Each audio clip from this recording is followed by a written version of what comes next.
What's up, YouTube? It is your boy JB, and we are here today with another review for Basketball Wives, Season 10, Episode 10, you guys. So, before we jump into this review, if you guys are watching this video or any other on the channel and are not subscribed, do me a solid favor, subscribe to the channel. Please turn on your notifications so that you guys are notified when I drop videos.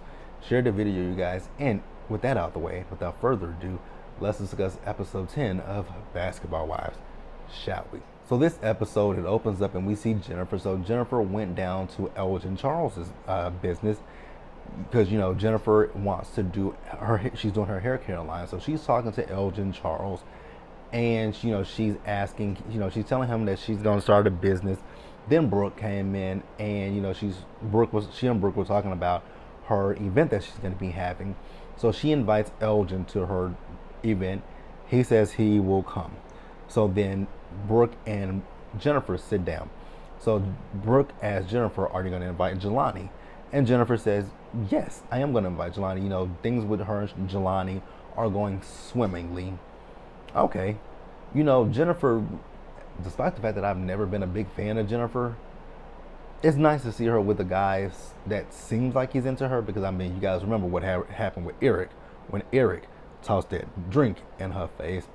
Then she got with big, wide hip ass Tim. So we know her track record with men. It hasn't been the best. So hopefully Jennifer is happy. If I was a woman, would I buy hair from Jennifer? Not really. So next up we see Angel. So Angel, she calls her sister. So Angel is 3 weeks away from having her baby. Now, I think, listen to Angel talk, they're gonna do a C-section. And she's just a little worried about this C-section because, number one, she is deficient on iron. So she's been having to go into the hospital every 48 hours to get, you know, iron transfusions. Wow. The things that women go through to have children.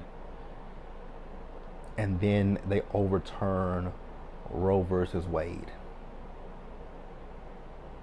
And then in certain states, they don't have exceptions. They don't even have exceptions for the Rapia, any of that kind of stuff. And it's just crazy when you hear what women go through. And then it's even worse when you hear the stories of black women having children. So, like I said, Angel is going to have a C-section. Angel is worried about, you know, what can happen. And I like what her sister told her, because I am notorious for this as well. Oh, I am so notorious for this. I'm one of those people that will get on not social media, but I'm one of those people who will get on WebMD, be like, okay, I got a sore throat and a cough. Okay, I got a little bit of a fever. Okay, my skin, you know, I'm a little pale. I'm one of those people that get on WebMD and self-diagnose myself before actually going to the hospital. Like, I don't know what it is about me in hospitals, but I'm just not. I prefer not to go to the hospital, emergency room, or even urgent care. I'm just one of those people who prefer not to go there. I think I'm old-fashioned in that way, because my grandmother was not my grandmother. She didn't believe, and the thing is, she worked in the hospital, but she wasn't too keen on going to the hospital. So we're gonna wish the best for Angel. But the one thing that I want to know from Angel is, what the hell is that she is wearing in that interview? Every interview look when Angel brinks, they get worse and worse. I was like, damn, how do your outfits get worse and worse every time? Jesus the Christ, be a fence and fix it. But I'm gonna pause here, you guys, and we're gonna move forward. Child, let's go ahead and just talk about Jackie Christie. There is literally something wrong with that woman's brain. So Jackie is going to do a theatrical headshot. So she's doing and I'm like, Jackie, what in the hell is going on here? This is creepy. So Jackie talking about she wants to win an Oscar award. I was like, girl, you are delusional as hell. I mean, I know you gotta set yourself, you know, you gotta shoot high. But an Academy Award, Jackie, you know what? If you don't believe in yourself, who else will? But girl, good looking. Okay, Jackie, I have a better shot at getting an Academy Award than Jackie. So, but you know what? You know what? Let me not crush Jackie's dreams. Let me not do that. Let me not do that. So Malaysia comes and joins Jackie. So they sit and they talk. You know, Malaysia is telling Jackie how she's now settled in LA. Okay. Okay. Jackie. Jackie. Ugh. That woman. Jackie repulses me. I just gotta be honest with you guys. Jackie Christie repulses me. When she was sitting there telling Malaysia, say, I wanna fuck, I was like, what? When you say it, it's different than when I say it. I just want Jackie to let that inner lesbian out. I really want for Jackie to let that lesbian in her out. I just want her to let that lesbian out because there is a big lesbian inside of Jackie that just says, bitch, I want to come out. And I just want her to come out and live her best lesbian life with Doug. With Doug. So next up we see Brandy and Duffy. So they're out shopping. And here's where my issue comes in with Brandy. So Brandy and Duffy are talking about Malaysia. And I don't know if maybe Brandy doesn't see that Malaysia has, you know, is thinking that they are in a great spot in their friendship now, which I don't know how Malaysia could feel that. Because I mean, if you haven't talked to your friend, well, sometimes if you are like, if you guys have been friends for X amount of years, you can miss a beat with each other, but then when you start back talking, it's like no time has elapsed between you guys. So I guess that's where Malaysia is, but Brandy's not on that same page. And I wish that Brandy would just have the conversation with Malaysia and be like, hey, Malaysia, you know, me and you were cordial, but right now I'm still trying to feel things out to see where the friendship is and if this is a salvageable friendship. But instead, what she does is she told Brooke in the last episode, and now she's telling Duffy in this episode. And I'm like, I wish you would just say that to Malaysia and stop saying it to the women. That would be so much easier because Malaysia is getting herself too deep, I think. And I feel bad for Malaysia. I know you guys don't care for her, but I do feel bad for Malaysia in that instance. Like, I do feel bad for her. But let's pause here, you guys, and move forward. So next up we see Malaysia. So Malaysia has a new friend by the name of Ashley. So we see Malaysia, her kids, they're at the bowling alley, and then this girl Ashley comes down to the bowling alley. So Malaysia said this in her interview. This is a new friend of hers, so she doesn't really know a whole lot about that. And I want you guys to keep that in the back of your head, that this is a new friend of Malaysia, so she doesn't know a whole lot about this woman. Remember, keep that in the back of your head because it's gonna come back up in just a few minutes. So they sit down and they're talking. You know, Malaysia's talking about how she and the kids are settled back in LA. You know, she's doing her business. Now, I'm not trying to be shady by no means. What business? What business does Malaysia have, you guys? I know she's come up with business. I know she wanted to do the 3 Heartbeats, the jewelry line. I know she wanted to do the bedding. But what business does Malaysia have? Again, you guys, I've told you guys last week, I don't follow not one of these women on this show, so I don't know what business Malaysia has. If you guys know what business she has, please let me know in the comment section. So the Ashley girl, she has a boutique and she's a procrastinator. I'm like, girl, how do you have a boutique but you procrastinate? Procrastinate and business, they don't go hand in hand. If you procrastinate with your business, that means you ain't making no money. So I didn't understand when she was talking about she procrastinates, but she got a boutique. So do your boutique be open like one day out of the week? You like say today is Monday. Well, today is Monday. So today is Monday. Your boutique was open today. Then you be like, oh shit, tomorrow's Tuesday. Do I really want to open my business? Oh, I don't know. we'll wake up and see, like, is like, how do you procrastinate when you own a whole business?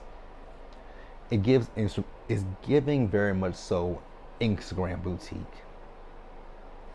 But hey, I don't know this woman. I ain't never heard of her. I don't care. Let's move on. So then we see Jen. So Jen went down to Angel Brinks' store. So she's gonna have Angel Brinks design her outfit for her launch party. Now I will say, despite the fact that I don't think Angel Brinks clothes are that attractive, the outfit that Jen wore to the party wasn't that bad. Because typically Angel Brinks clothes are gaudy and ugly as fuck. Like that interview look she's sporting. But this outfit that Jen had on, it was nice. It wasn't the best looking, but it was decent. So we see everyone shows up to the event. Everyone with the exception of Jackie. So Jackie is doing a movie. I was like, okay, congratulations to Jackie. She's gonna be playing a nosy neighbor. I'm like, oh, so you're playing yourself, huh? Cool, Jackie. So then at the party, we see Brandy shows up. She couldn't walk in them heels to save her life. British is there. Angel Brinks is there. Duffy, Malaysia, and her friend Ashley. The twins, I don't know. Are you guys? They're not twins. They're not. They're sisters. The sisters were not in attendance. So, you know, Jennifer came in with a guy holding her hair. I'm gonna keep it real with you guys. That ponytail, it was frizzy, and it didn't look like a good ponytail. But, you know, she liked it. I love it. So Angel Brinks didn't really speak to that Ashley girl because she knows who she is. So the thing with Ashley and Angel Brinks, so you guys know Angel Brinks, I think that the guy that she had her last child with, Tyreek. So that girl and Tyreek dated. Now, the way she said it, the way she kept saying it, it sounded as if maybe they dated at the same time, or because the way she kept saying, I dated her baby daddy. I was like, so were you with him when they were together, or did she break up with him and you got with him, or was he with you first, broke up with you, got with her? She never really explained what it meant, but I don't really honestly give a damn. So whatever, you guys. But in this episode, the ladies pissed me off once again, and it was at this scene. So Angel and they all sat down. The way that when Angel was talking to Duffy, she was talking about the girl. I'm like, Angel, why don't you just come flat out and say, I don't know her, but I know of her because she dated Tyreek. Passive aggressive. So all the ladies come over there and they sit down. So then the girl addressed it. She was like, you know, I dated her baby daddy, and then British got in her feelings about Malaysia. She was like, this bitch keep doing this. This bitch keep. I'm like, wait a minute. If I was in Malaysia, I would told her I'm not gonna be too many more of your bitches. Cause she was like, she did this with Jen. She did this with such and such. She kept doing this. And Malaysia says, she just told me a few minutes ago, so I did not know. I don't believe you. Girl, I don't care what you believe. Like, what? Like, huh? It was so stupid, you guys. Like, honestly, I felt like I lost a brain cell. And I was on Malaysia's side, and Malaysia got up and she walked away. And then Brandy getting in her feelings like, why did you leave? Put your eyebrows down. Brandy, calm the hell down. This is why I say I'm done with Basketball Wives after this season. It's not gonna be any more Basketball Wives reviews coming from me because they argue about the dumbest and most trivial things. If Malaysia is sitting here saying to you, I did not know, she just told me, because they asked her, how long have you guys been friends? She said not that long, which means I didn't know that this woman dated her baby daddy. But British in her feelings. Honestly, you guys, I can see. I think they were all. I honestly believe that they were looking for a way to just pounce on Malaysia. You guys can let me know if you agree or disagree. I think they were looking for a way to pounce on Malaysia because Malaysia really didn't do anything. Malaysia didn't do anything. So I just didn't get it. But hey, it was a stupid episode. Let me know what you guys thought about it in the comments below. Subscribe to the channel, turn on your post notifications, share the video, you guys, and until the next time, stay safe, take care of yourselves, wash your hands, wear a mask, socially distance, you guys. Be blessed, and I'll see you guys later.